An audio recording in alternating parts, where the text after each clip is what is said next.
Shalom saudara-saudari sekalian, tema renungan firman Tuhan hari ini adalah panggilan hidup orang Kristen. 1 Timotius 6 ayat 14, turutilah perintah ini dengan tidak bercacat dan tidak bercela, hingga pada saat Tuhan kita Yesus Kristus menyatakan dirinya.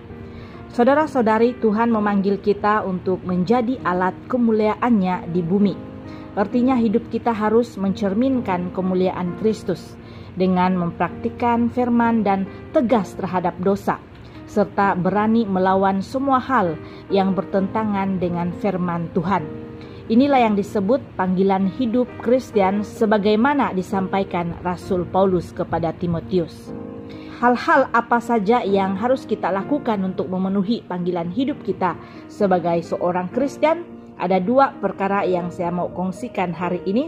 Pertama, kita harus menjauhi keinginan-keinginan duniawi yang sia-sia, yaitu segala jenis ketamakan, cinta harta dan uang, percekokan, gosip, dan sebagainya. 1 Timotius 6 ayat 4 dan 5. Kita harus menjauhi perbuatan-perbuatan daging yang merusak kehidupan rohani kita, seperti percabulan, kecemaran, iri hati, amarah, kepentingan diri sendiri, percederaan, roh pemecah, kemabukan, pesta pora, dan sebagainya.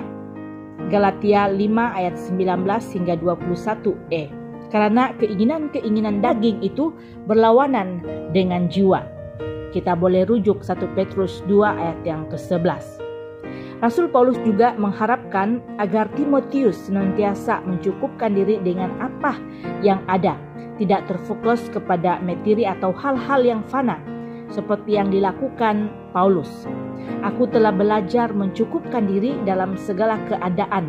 Aku tahu apa itu kekurangan dan aku tahu apa itu kelimpahan. Filipi 4 ayat 11 hingga 12e. Sebab di zaman sekarang ini ada ramai orang silau akan gemerlapan dunia ini. Yang ada di pikiran adalah bagaimana memiliki harta, kekayaan atau uang yang banyak. Ini tiada salah, tetapi kalau kita hanya hidup untuk itu, itulah yang menjadi masalah. Tidak sedikit orang menjadi tamak dan terlalu penting diri sendiri, tidak peduli akan kesusahan atau kesulitan orang lain. Firman Tuhan menegaskan akar segala kejahatan ialah cinta uang, sebab oleh memburu uanglah beberapa orang telah menyimpang dari iman dan menyiksa dirinya dengan berbagai-bagai duka. 1 Timotius 6 ayat 10. Kedua, kejarlah perkara-perkara rohani, yaitu keadilan, ibadah, kesetiaan, kasih, kesabaran, dan kelemah lembutan, ayat yang ke-11.